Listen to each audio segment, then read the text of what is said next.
जय जय नवल किशोर, जय गोपी चित चोर प्रभु, जय श्री माखन चोर। पद वंदन किए नाशै विघ्न नारायणो नमस्कृत्यं नरं चैव नरोत्तमं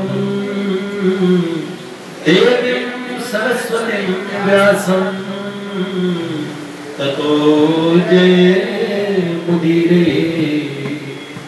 शिलाडली लाल की जय, भक्तवत्सल भगवान की जय, परम पूज्य बाबूजी बाबा की जय, देवर्षि नारद जी महाराज की जय। अभी तक हम लोगों ने कहाँ तक सुना? पूज्य भाई जी के चरित्र में परम स्मरणीय परम पूज्य श्री हनुमान प्रसाद पोद्दार जी, पूज्य भाई जी शिमला पाल में नजरबंदी में उस गांव में रहे। थानेदार के यहाँ डेली रिपोर्ट करना पड़ता था और इतना थाने वालों के भी इतने प्रिय बन गए कि वहां पे रिपोर्ट लिखने का काम सब चीज भाई जी केवल पढ़े लिखे थे या थानेदार थोड़ा पढ़ा लिखा था, तो भाई जी रिपोर्ट लिखते, पत्रों के जवाब देते, सारी चीजें एक तरह से थाना इंचार्ज ही हो गए। और रात्रि के शाम के 6 बजे से सुबह के 6 बजे तक अपनी जो झोपड़ी में रहते, उसमें भगवान का भजन, स्मरण, ध्यान, विष्णु सहस्त्रनाम, भगवत गीता और कई कई घंटों का ध्यान।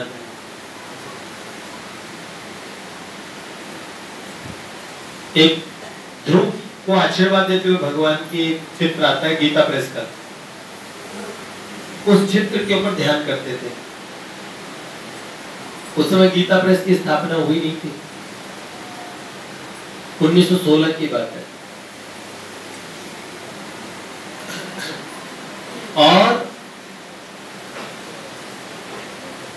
इतना पर दुख कातर था, दूसरे को बुरा न लग जाए इस बात का इतना ध्यान रखते थे। एक बार कोई अपने चाकू मांगने आए, अपने ध्यान में मस्त थे, फिर उन्हें लगा कोई व्यक्ति कई बार बोल के गया है, तो लगा वो चाकू मांग रहा था। फिर उसके पीछे दौड़ के गए, उन्होंने कहा कि क्षमा करना भाई, मेरा ध्यान कहीं और था, ये आपने चाकू मुझसे मांगा। एक बार कोई बहेलिया वहीं पे तोते बेच रहा था, तो तोते का मूल्य उसे दिया, तोता लिया और आकाश में उड़ा दिया। लोगों ने सोचा, उन्होंने कहा आपने खर्चा भी किया, पैसा भी गया, आपका तोता भी गया। उन्होंने कहा नहीं, उस तोते की प्रसन्नता के लिए पैसा दिया था, तोते को कितना अच्छा लगेगा अगर वो आकाश में उड़ेगा। तो शिमला पाल के अंदर में एक अंग्रेज डॉक्टर आया करते थे, सर्जन थे, उन्हें होम्योपैथिक का भी ज्ञान था। उन्होंने भाई जी से एक दिन कहा कि ये देखो, ये लड़का जमादार का है, इसके और जान पे फोड़ा हो गया, तो मैं चीरा लगा दूं अगर तुम ड्रेसिंग कर सको। तो भाई जी ने कहा मुझे ड्रेसिंग करनी सिखा दीजिए। उनसे भाई जी ने ड्रेसिंग करनी सीखी। उन्होंने भाई जी को 2 काम और दिए। उन्होंने कहा देखो देखो हनुमान प्रसाद, तुम पढ़े लिखे हो, अंग्रेज थे, थोड़ी बहुत बांग्ला भी जानते थे, तो वो बूढ़े अंग्रेज ने उन्हें कहा भाई जी को कि यहाँ पे सब्जियां, फूल, पौधे, फुलवारी बना लो, इतना अच्छा रहेगा। तो एक तो ये काम करो, और दूसरा मैं तुम्हें होम्योपैथिक, अगर तुम दवाइयां बांटो तो यहाँ गरीब लोगों को दवाइयां मिल पाएगी, वरना दवाई नहीं मिल पाती। तो उन्होंने कहा कि मुझे दवाई देनी नहीं आती। तो उन्होंने कहा मैं आपको साहित्य भेज देता हूँ जिसमें बीमारी के लक्षण मिलाओ, होम्योपैथिक में लक्षण मिलाते हैं और उसकी दवाई दे दो। भाई जुकाम में ऐसा ऐसा लग रहा तो ये दवाई। तो और भाई जी भगवान का नाम लेके सच में दवाइयां देने लगे, और वो दवाइयां इतनी अच्छी लगने लगी लोगों को। एक बार एक आदमी की जबान चली गई थी, उसे ओपियम 30 नाम की और दवाई भाई जी ने इसलिए दी क्योंकि उसके पेट में दर्द हो रहा था। अब भाई जी ने कहा इसको मैं पुड़िया बनाता हूँ 10, 15, 20, इसको देना, इसको दस्त लगेंगे तो डरना नहीं। तो उसको इतने दस्त हुए, उसके बाद में उसकी जबान वापस आ गई। अब उसने कहा मैं पेट के दर्द की दवाई ले गया था पर जबान मेरी वापस आ गई। उसकी चेचक में आवाज चली गई थी, चेचक रोग हुआ था उसको 5-6 वर्ष पहले। तो खूब अंदर का जो मल है वो सारा निकल गया और अंदर का पता नहीं कोई सिस्टम जाग गया होगा और बोलना शुरू कर दिया उसने। और वैसे महापुरुषों के भविष्य में तो भाई जी महापुरुष बनने वाले थे या पहले से ही महापुरुष थे, जन्मजाति महापुरुष थे। वहां बहुत एक कलेक्टर साहब आते थे, मुल्ला जी थे। भाई जी की दादी माँ बहुत बीमार थी। भाई जी ने कहा कि मेरी दादी माँ से मैं मिल पाऊं, ऐसा मुझे पैरोल मिल जाए। तो गवर्नर ने छूट नहीं दी। गवर्नर, बंगाल के गवर्नर से पूछना पड़ता था कि वो राजनीतिक बंदी थे, इसलिए वहां से छूट नहीं। तो वो कलेक्टर साहब भाई जी से मिलने आते थे मुसलमान, लेकिन बड़ा स्वतंत्रता सेनानियों का मन से बड़ा सम्मान करते थे, नौकरी करते थे गवर्नमेंट की, अंग्रेज गवर्नमेंट की। तो भाई जी ने उनके सामने जैसी बात रखी तो उन्होंने कहा कल ही आपको पैरोल का ऑर्डर मिल जाएगा। तो भाई कलेक्टर तो दे नहीं सकता, वो सारे प्रोग्राम कैंसिल करके कलकत्ता गए, गवर्नर के यहाँ से ऑर्डर लेके आए। 15 दिन की पैरोल तो नहीं मिली, 7 दिन की पैरोल पे भाई जी अपने घर वालों से आके मिल लिए शिमलापाल में। और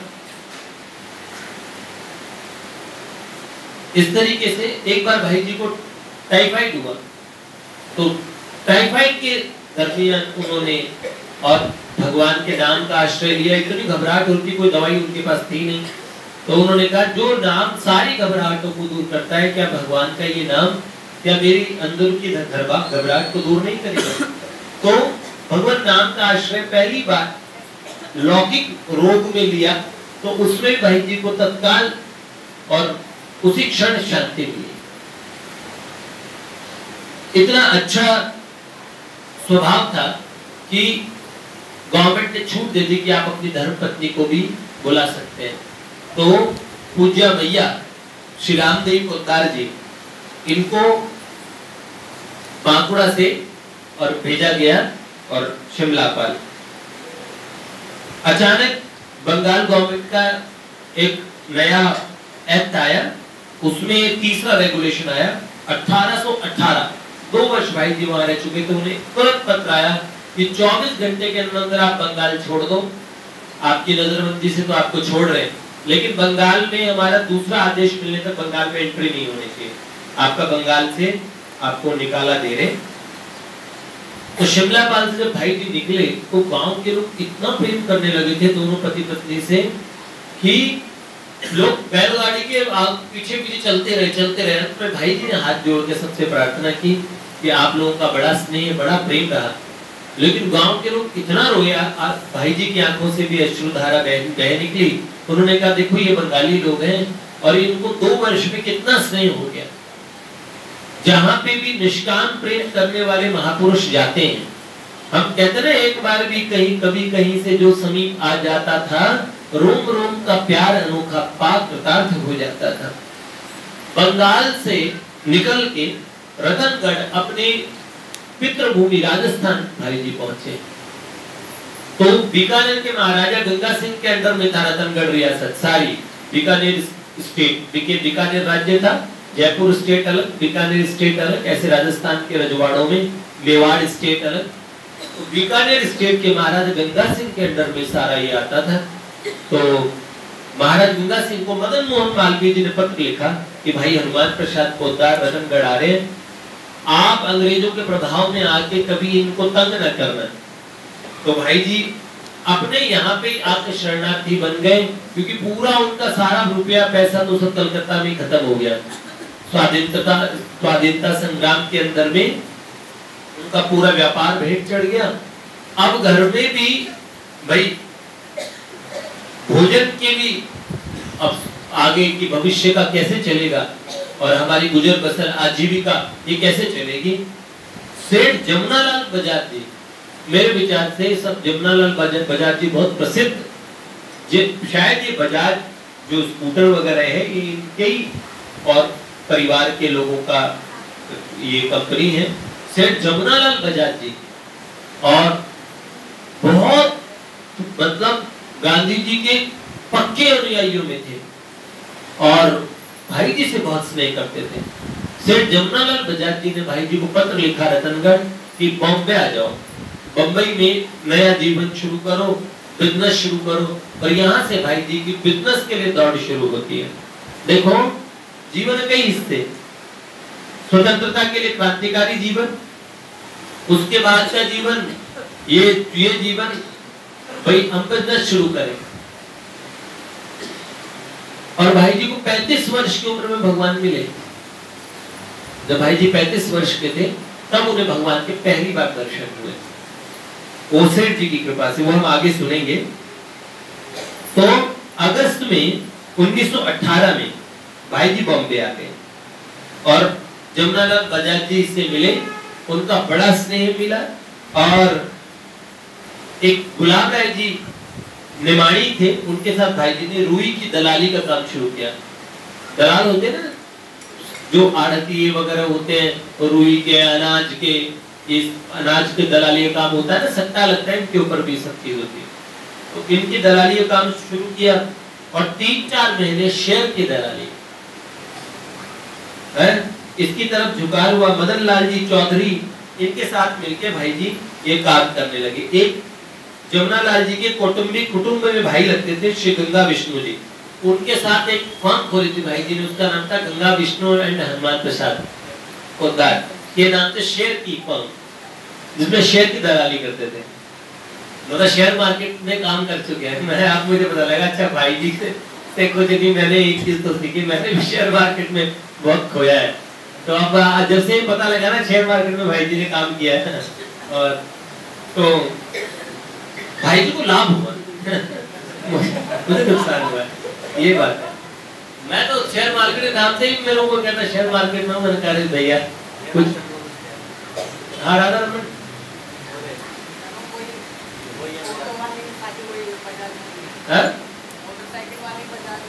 हाँ मोटरसाइकिल बजाज वाले, हाँ वही है। वाह, ये बजाज कंपनी वाले ना, तभी मेरे को लगता है भाई जी का बड़ा आशीर्वाद मिला उसने।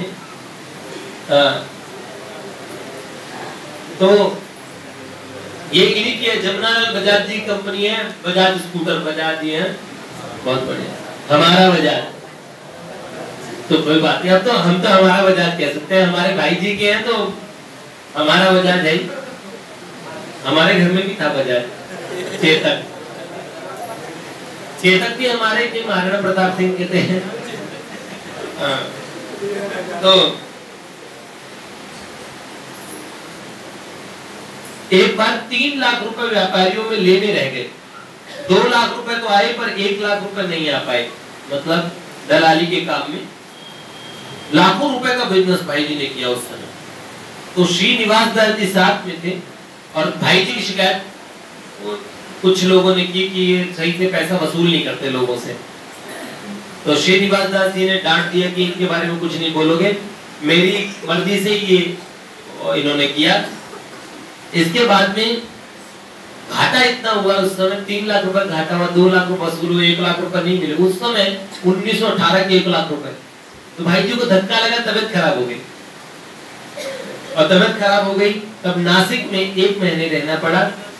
वहां से आने के बाद में दक्षिण के एक योगी मिले, उन्होंने भाई जी को हठ योग सिखाया। मतलब भाई जी ने सभी मार्ग में ये, मतलब ये भगवान इस क्षेत्र में सबसे पापड़ दिलवाते हैं। तंत्र की साधना करवाई, हठ योग की कराई, निराकार की कराई, सबकी उपासना करेंगे, अंत में भगवान की प्राप्ति होती है। और भगवान की प्राप्ति होने के बाद भी दिन प्रतिदिन उनकी साधनाएं बढ़ती चली गई। अच्छा, एक जमुनालाल जी बजाज को जब पता लगा घाटा हुआ है तो उन्होंने कहा भाई हनुमान प्रसाद चिंता मत करो, समझाया। और उसके बाद भी क्या किया, अपने उनका मुनीब था चिरंजीव लाल नाम के, हमारे गीता भवन के श्री मोहताजी पिताजी से पहले जो मैनेजर रहे ना 50, 60, 70 वर्ष जिन्होंने गीता भवन संभाला है, उनका नाम भी चिरंजीव लाल जी था। और यूं कहते जो बाकी जो कर्मचारी वो सब लोग दूर से ही डरते थे, चिरंजी लाल जी आ गए, चिरंजी लाल जी आ गए, उनका खौफ था है? तो कमरे भी वो ऐसे तैसे देते थे, पहले पूरा देखभाल के देते थे। शिवमोता जी पिताजी तो बड़े उदार हैं, और तो चिरंजी लाल जी ये भाई जी के साथ भी जुड़े हुए थे। ये चिरंजी लाल जी के साथ में जमुना लाल जी ने इनका बिजनेस शुरू किया है, रुई का निर्यात, विदेशों में रुई भेजना, तो एक्सपोर्ट का काम, और महाराष्ट्र नागपुर वर्धा से रुई मंगा के विदेश भेज जाते थे। ये चिरंजी लाल के साथ थे भाई जी के पार्टनर। ये ऐसे थे, किसी के ऊपर पैसा नहीं छोड़ते थे।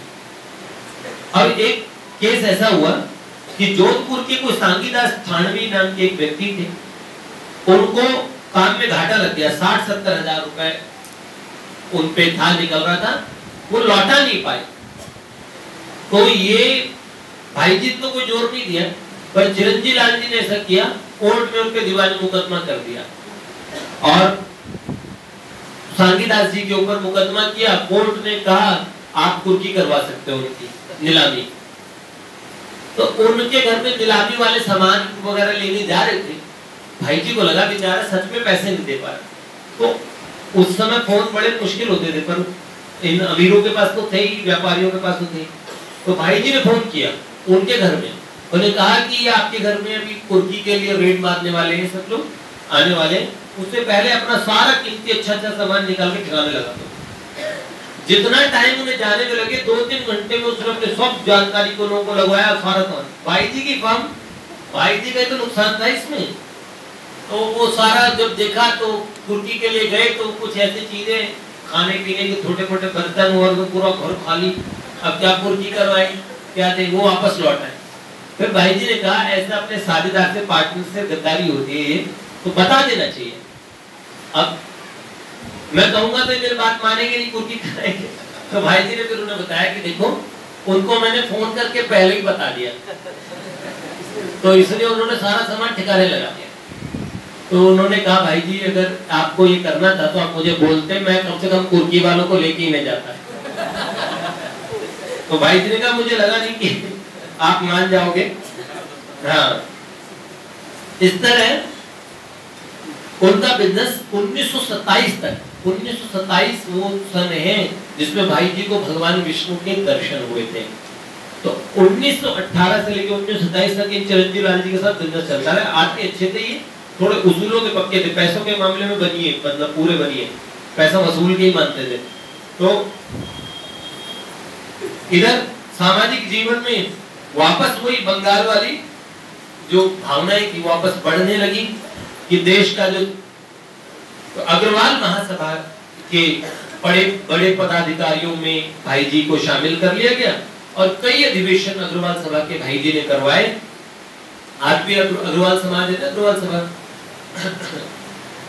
और इसी बीच पारिवारिक निर्वाह के चक्कर में इन्हें सेठ जी से मिलना हुआ। कैसे? इनकी बहन थी भाई जी की, छोटी बहन अन्नपूर्णा बाई, उसका विवाह के लिए रिश्ता देखने के लिए भाई जी गए बांकुड़ा, कलकत्ता की साइड में। गवर्नमेंट ने यद्यपि बैन लगा रखा था, लेकिन उस समय इतने कोई, तो बांकुड़ा गए सेठ जी के बाद और वहां विवाह क्या हुआ और देखा था कि इस पीरियड में सेठ जी के साथ मतलब 2-3-4 महीने रहना हुआ। और उस समय सेठ जी का सत्संग, सेठ जी भगवत गीता के विषय में जो सेठ जी के विचार, और एक प्रसिद्ध पुस्तक आपको बताएं, भाई जी ने शिमला पाल में प्रेम दर्शन नाम की नारद भक्ति सूत्र की टीका भाई जी की पढ़िएगा। ये 1918 में ही लिखी थी भाई जी ने, 1916, 17, 18 में, मतलब 100 वर्ष होने वाले हैं उस पुस्तक की टीका लिखे हुए। और ये 1918 आज क्या 2018, प्रेमा भक्ति प्रकाश और ध्यानावस्था में प्रभु से वार्तालाप नाम की एक सेठ जी की पुस्तक है। सेठ जी की हिंदी थोड़ी मारवाड़ी होती थी, मारवाड़ी मिली हुई, तो सेठ जी ने लिखी, तो सेठ जी ने डायरेक्ट भगवान से बात की है। उसमें जो साधक भगवान से पूछता है ना, वो साधक कोई और नहीं जिन्होंने भगवान से इतने सारे प्रश्न पूछे, वो सेठ जयदयाल गोयनका जी खुद थे जो भगवान से पूछ रहे, हर जीव के बारे में पूछ रहे भगवान से, भगवान के पीछे ही पड़ गए पूरी तरीके से। तो वो सेठ जी है। तो सेठ जी के 2 ग्रंथ, प्रेमा भक्ति प्रकाश और त्याग से भगवत प्राप्ति नाम का ग्रंथ है सेठ जी का, छोटा सा, ये छोटी छोटी पुस्तकें हैं सेठ जी की, पढ़िएगा। तो त्याग से भगवत प्राप्ति और प्रेमा भक्ति प्रकाश नाम की ये पुस्तक भाई जी को दिखाई और भाई जी ने उस समय उसको अपनी भाषा में एडिट किया। तो ये भाई जी गीता प्रेस के बनने से पहले ही एडिटिंग की। फिर राजनीतिक कार्यों में फिर से ये बीज प्रारंभ हुआ और अब इनके मन में ये बात आ गई थी, शिमलापाल में साधना करने से उनके मन में हिंसा के मार के अंग्रेजों को हम यहाँ से भगाएंगे, उसकी बजाय सात्विक आंदोलन, अहिंसा, गांधी जी का फिर संघ, जमनालाल बजाज जी का संघ, इनसे ज्यादा ये विचार हो कि ये तरीका ज्यादा श्रेष्ठ रहेगा, इसमें सब लोग शामिल हो सकते हैं, हिंसा में सबकी हिम्मत नहीं होती जल्दी से। तो इसलिए भाई जी ने अब भाई जी का क्रांतिकारी जीवन से हटके इधर की साइड में ये प्रोग्राम ऑर्गेनाइज कराना, गांधी जी के प्रोग्राम होने लगे। सरकार ने इनके पीछे सीआईडी वाले लगा रखे थे। तो सीआईडी वालों ने जब देखा ये बंदा छेड़ी का कोई बम ब्लास्ट वगैरह कोई चीज में मतलब शामिल नहीं है, तो इनके पीछे 1-1.5 साल के बाद में वो जांच बंद करवा दी गवर्नमेंट ने। और सेठ जमनालाल बजाज का एक बड़ा स्थान था मणि भवन, उस मणि भवन को भाई जी पूरा संभालते थे। सब नेता बड़े बड़े आते थे, बाल गंगाधर तिलक जी, गांधी जी, तो उन सबको भाई जी वहां ठहराते थे। लोकमान्य बाल गंगाधर तिलक जी से उनकी मृत्यु 1 अगस्त 1920 को हुई। उससे पहले तक भाई जी से उनका इतना प्रेम हो गया, उन्होंने भाई जी को कहा कि मैं एक पुस्तक लिख रहा हूँ, और उन्होंने भाई जी को पुस्तक दिखाई। बाद में भाई जी कह रहे हैं वो पुस्तक गायब हो गई, उस पुस्तक का मतलब प्रकाशन नहीं हो पाया, उससे पहले उनकी मृत्यु हो गई। उस पुस्तक में बाल गंगाधर तिलक जी ने लिखा, आर्य बाहर से नहीं आए थे, आर्य इसी देश के थे। तो क्योंकि उन्होंने पहली पुस्तक में लिख दिया था आर्य बाहर वाले थे, तो इसलिए लोग भी कहते ना, ये जो अंग्रेजों वाले जो हमें पढ़ाते हैं, अंग्रेजों ने हमें क्यों पढ़ाया है?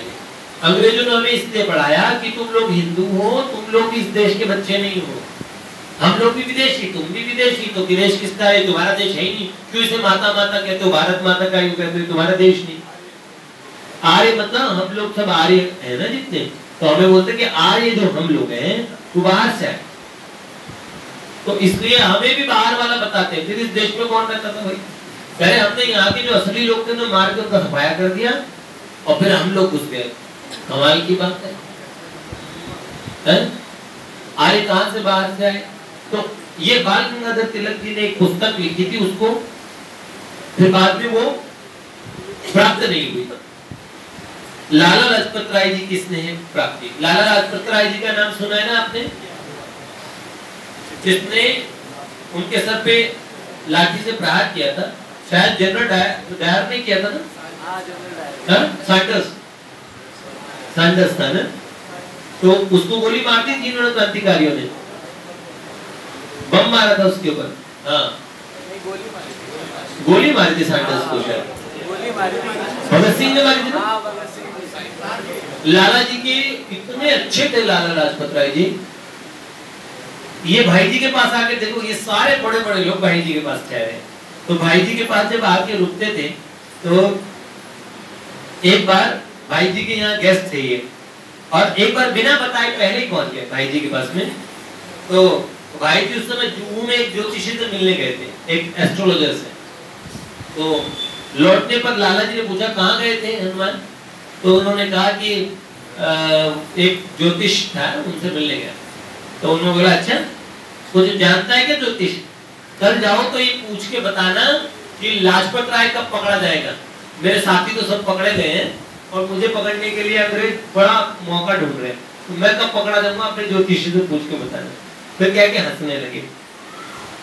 गांधी जी से निकटता तो थी गांधी जी को, और गांधी जी सेठ जमनालाल जी को अपने पुत्र के समान मानते थे। तो बड़ा उस पीरियड में गांधी जी जब भी बॉम्बे आए तब भाई जी की दादी माँ देवी राम कौर जी से मिलने उनके घर जाते ही, मतलब कितना प्रेम रहा होगा, एक कहने लायक बात है। देखो गांधी जी, मैं गांधी जी को ऑब्जर्व करता हूँ ना, तो गांधी जी के विषय में मेरे मन में कई विचार आते हैं। क्रांतिकारियों की दृष्टि से मैं बात देखता हूँ तो मेरे को लगता है कि कहीं ना कहीं कोई ना कोई जगह गांधी जी का जो रोल है उसे हम कई जगह जस्टिफाई नहीं कर पाते, नहीं जचता। जब पूज्य भाई जी तक को नहीं जचा तो हमें क्या जचेगा? वो तो उनसे इतना प्रेम करते थे, तो उन्हें नहीं जचा, उन्होंने महात्मा जी को कई लेटर लिखे।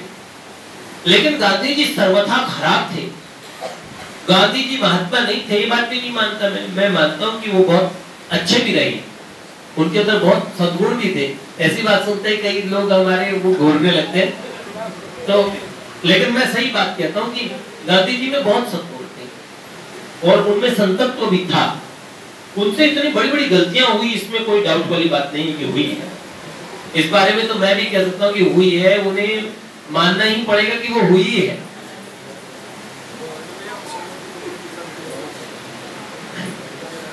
हनुमान जी हमारे कह रहे हैं कि सुमति कुमति सबके ओर रहे, नाथ निगम नाथ पुराण निगम अस कहे, जहाँ सुमति तह संपत्ति नाना, जहाँ कुमति तह विपद विषाना। है तो बोले गांधी जी में कुमति आ गई उस समय। अब पता नहीं कुमति आई है, सही फैसला नहीं ले पाए। ये महाराज सिंधिया, इनका भाई जी से बहुत अच्छा लिंक था। ये माधवराव सिंधिया है ना, अब ज्योतिरादित्य उनके पिता माधवराव के पिता और उनके पिता मतलब माधवराव के दादा, ये भाई जी से और आते और हमेशा भाई जी से बात करते तो कहते प्राणायाम वगैरह मैं करता हूँ और मैं ना 2 रुपए की मजदूरी डेली कर कमा सकता हूँ, मुझे शर्म नहीं आती। बोले क्या लोग हमें रईस समझते हैं, हम क्या है कि रईस, हम तो अंग्रेजों के डर में हमेशा डरे रहते हैं। पब्लिक का डर, अंग्रेजों का डर, उन्होंने अपने स्टेटस को बनाए रखने का डर, हम तो सब डरों में रहते हैं। तो भाई जी से ये बात कहा करते थे। और खादी प्रचार के विषय में इस पुस्तक में दिया गया है कि खादी का प्रचार भाई जी ने कैसे किया। तो फेरी लगाने वाला फेरी लगाता ना, तो उन्होंने कहा कि अगर हम आगे बढ़ के खादी का प्रचार करेंगे तो लोग भी करेंगे। तो भाई जी अपनी कुलीन उसको छोड़ के कि भाई लोग मुझे हमें क्या कहेंगे इतने ऊंचे परिवार के, भाई जी अपने 1-2 गट्ठर वालों को लेते थे, खुद वो जो नापने वाला गज होता है, गज और कैंची लेके चलते थे। फिर लोग मतलब खादी ले लो ऐसे करके अपने एरिया में प्रचार करते। फिर लोग कहते हैं अरे हनुमान प्रसाद पोद्दार जी खादी बेच रहे, तो लोगों में इस तरह प्रचार करने का होगा, खादी का प्रचार करना चाहिए। खादी भी उस समय देश प्रेम था। और बीकानेर के महाराजा गंगा सिंह से भी उन्होंने प्रार्थना की कि अपने राज्य में भी खादी का प्रचार करें। इसके बाद में हम सुनेंगे कल किस तरह विलायती वस्त्रों की होली खेली गई और आगे की। अभी भाई जी के समाज सुधार से रिलेटेड चीजें हम सुन रहे हैं, लेकिन चरित्र भाई जी का है, इसलिए मैं इसका कोई पक्ष छोड़ना नहीं चाहता। मैंने कहा आप सुने, आपको पता तो होना चाहिए भाई जी ने इस सन में ये किया। और इस पुस्तक की सबसे खूबी की बात यह कि सन के हिसाब से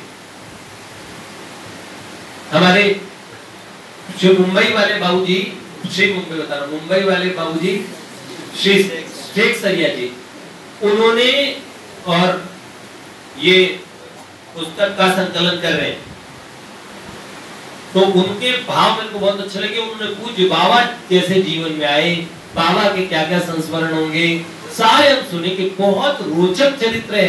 अगर आप ये पूरा सुन गए ना तो समझ लीजिए कि आपके हृदय में भाई जी तो पूरे आ जाएंगे। जिसके हृदय में भाई जी है ना उसके हृदय में भगवान है। भगवान कृष्ण का वचन है बाबा को कि भाई जी का मन से स्मरण करने वाला ही मैं सच्चा भाई जी का संग करने वाला मानता हूँ। शरीर से जो संग करेगा वो भी मेरे राज्य को पालेगा, लेकिन जिसका मन भाई जी के पास है वो तो भाई जी को प्राप्त कर गया, भगवान को प्राप्त कर गया। तो हमें तो भाई जी के साथ में अपने मन को जोड़ लेना है। और जिनको अपने इष्ट की प्राप्ति इस जीवन में करनी है उन्हें तो भाई जी चाहिए, हमें तो भाई जी चाहिए, हमें तो बाबा चाहिए। इन महापुरुषों के सदगुरु का जो चरित्र होता है ना, सदगुरु का चरित्र भगवान के चरित्र से भी और हम कहें विलक्षण है, और विलक्षण होता है साधक के लिए, तो वो कोई बड़ी बात नहीं है। भक्तों का चरित्र भगवान से भी विलक्षण होता है। जय जय श्री राधे, श्री लाडली लाल की।